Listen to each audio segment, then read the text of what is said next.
एक माँ की जुबानी। एक माँ लिखती हैं, वो भी क्या दिन थे जब मेरा घर हंसी मजाक और लड़ाई झगड़े की आवाज़ों से गूंजता था। हर तरफ बिखरी हुई चीज़ें, बिस्तर पर पेंसिलों और किताबों का ढेर, पूरे कमरे में फैले हुए कपड़े। मेरा पूरा दिन कमरा साफ करने और चीज़ें सलीके से रखने के लिए डांटने में गुजरता। सुबह के वक्त एक जागते ही कहता, मम्मा मुझे एक किताब नहीं मिल रही।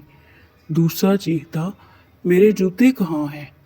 एक मिनमिनाता, मम्मा मेरी होमवर्क वाली डायरी। और दूसरा रंधी हुई आवाज़ में कहता, मम्मा मैं अपना होमवर्क करना भूल गया। हर कोई अपना अपना रोना रो रहा होता और मैं चीखती कि आपकी चीज़ों का ख्याल रखना मेरी जिम्मेदारी नहीं। अब आप बड़े हो गए हो, खुद को संभालो। आज मैं इनके कमरे के दरवाजे पर खड़ी हूँ। बिस्तर खाली है, अलमारियों में सिर्फ चंद कपड़े हैं।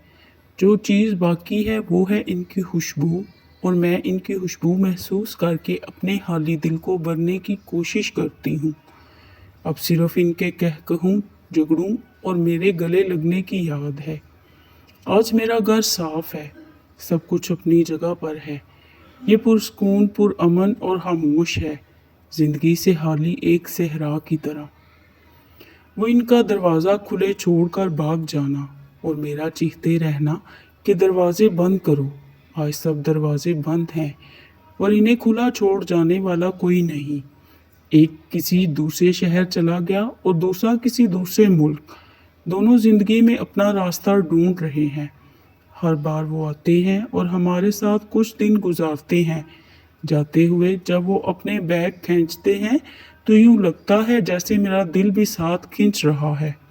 मैं सोचती हूँ कि काश मैं इनका ये बैग होती तो इनके साथ रहती। लेकिन फिर मैं दुआ करती हूँ कि वो जहाँ रहें आबाद रहें।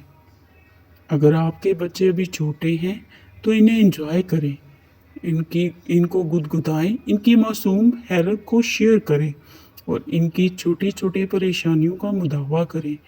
घर गंदा है, कमरे बिखरे हैं और दरवाजे खुले हैं तो रहने दें। ये सब बाद में भी ठीक हो सकता है, लेकिन बच्चों के साथ ये वक्त आपको दोबारा नहीं मिलेगा। वीडियो अच्छी लगे तो लाइक शेयर कर दें और चैनल को सब्सक्राइब कर दें और बेल आइकन को प्रेस कर दें।